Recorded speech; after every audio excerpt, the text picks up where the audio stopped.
মাঠ থেকে ফসল সংগ্রহ, জমি চাষ ও বোরো ধানের সেচের ভরা মৌসুম এখন। অথচ কৃষকরা চাষ ও সেচে ব্যবহৃত ট্রাক্টর ও মেশিনের জন্য পাচ্ছেন না প্রয়োজনীয় জ্বালানি তেল। এতে ফসল উৎপাদন ও ঘরে তোলা নিয়ে দেখা দিয়েছে শঙ্কা। এমন পরিস্থিতি দীর্ঘমেয়াদে চললে প্রভাব পড়বে খাদ্যশস্য উৎপাদনে। কৃষিকাজে প্রয়োজনীয় জ্বালানি তেলের সরবরাহের চেষ্টা চলছে বলে জানিয়েছে কৃষি অধিদপ্তর।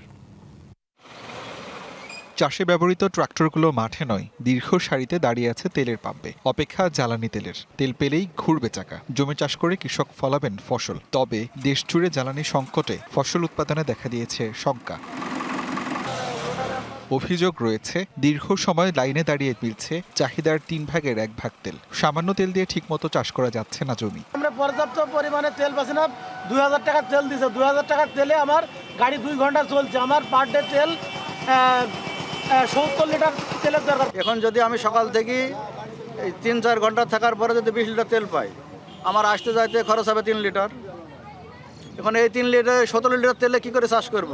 আমাদের চাইতে মনে করেন কৃষকের আরো ক্ষতিগ্রস্ত বেশি হচ্ছে, কারণ বাংলাদেশ, সবাই আমরা জানি যে বাংলাদেশ কৃষি প্রধান দেশ। বাংলাদেশে কৃষকের বিশাল ভোগান্তি পড়বে।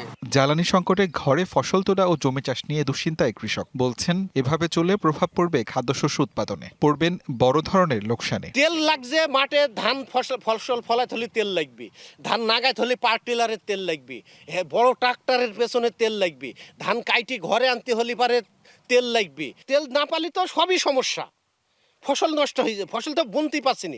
আজ পাট বোনার দরকার, আমরা বুনতে পারছিনি। 200-র বেশি সার্ভিস ও ফিচারে লেনদেনের সব বিকাশ অ্যাপে সম্ভব।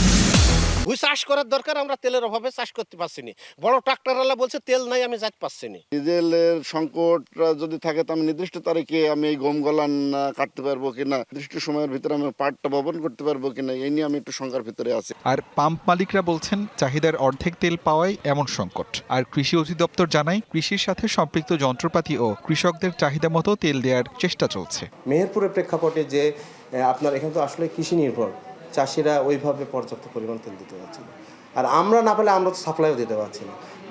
মাঝখানে হচ্ছে কি, পাম্পে ব্যাপক হচ্ছে জনসমাগম ঘটছে। জেলা প্রশাসক মহোদয়ের কাছেও চিঠি দিয়েছি, যাতে যারা কৃষি ক্ষেত্রে যেখানে ডিজেল ব্যবহৃত হয় সেখানে যেন তারা অগ্রাধিকার পায়।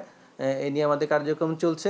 কৃষি সম্প্রসারণ অধিদপ্তরের হিসেবে প্রতিদিন মেহেরপুর জেলায় সেচ পাম্প, কম্বাইন্ড হারভেস্টর, ট্রাক্টর ও পাওয়ার টিলারের জন্য 46,290 লিটার ডিজেলের চাহিদা আছে।